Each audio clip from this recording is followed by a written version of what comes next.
Sir আপনার গালে ওই রকম লাল লাল দাগ হয়েছে কেন? ওটা কালকে রাতে আমার গালে মশায় কামড়ে দিয়েছে, তাই লাল দাগ হয়ে আছে। স্যার আপনি মাস্টার মানুষ, আপনাকেও মশায় কামড়ে দিয়েছে? কি করে কামড়ালো স্যার? কাল রাতে যখন আমি বিছানায় ঘুমিয়েছি তখন দেখলাম দুটো মশা আমার পায়ে এসে বসলো। আমি তখন ভাবলাম যে ওরা হয়তো নতুন বিয়ে করেছে, তাই আমার পা ছুঁয়ে আশীর্বাদ নিতে এসেছে। তাই আমি মশা দুটোকে কিছু বললাম না। ও মা, একটু পরেই দেখি আমার গালে কামড়ে দিয়ে চলে গেল।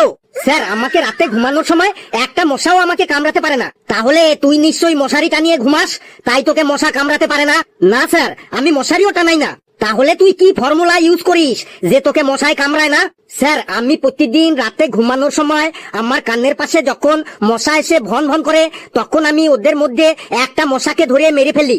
তখন বাকি মশাগুলো ওই মরা মশাটাকে শ্মশানে নিয়ে সৎকার করার জন্য ব্যস্ত হয়ে পড়ে, আর ওরা আমাকে কামড়াতে আসে না। এই যে শুরু হলো তোর ফালতু কথা, একদম ফালতু কথা বলবি না, চুপচাপ বস। লেবু তুই দাঁড়া। বলুন স্যার।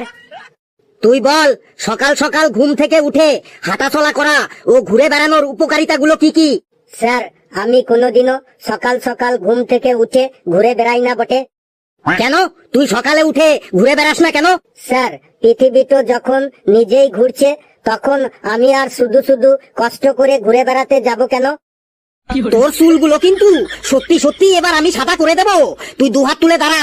দুঃখ তো আমার পেছনে এমন ভাবে লেগে আছে, মনে হচ্ছে আমি যেন ওর প্রথম ভালোবাসা। ওটাকে কালু নাকি? কালু তুই দাঁড়া, তুই বল গ্রামার কাকে বলে?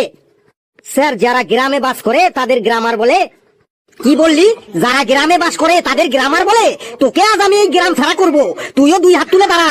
ঘেটু তুই দাঁড়া, তুই বল এই মোবাইল ফোনের জন্য কাদের সব থেকে বেশি ক্ষতি হচ্ছে? স্যার এই মোবাইলের জন্য চোরদের সব থেকে বেশি ক্ষতি হচ্ছে।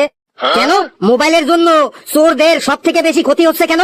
স্যার রাত 3টের সময়ও চোরেরা লোকের বাড়িতে চুরি করতে গিয়ে দেখে সেই বাড়ির কেউ না কেউ জেগে আছে, মোবাইলে ফেসবুক করছে, তাই চোরেরা আর চুরি করতে পারছে না।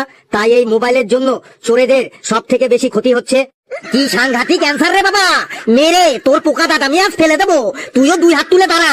পেশি তুই দাঁড়া, তুই বল মাছ কথা বলতে পারে না কেন?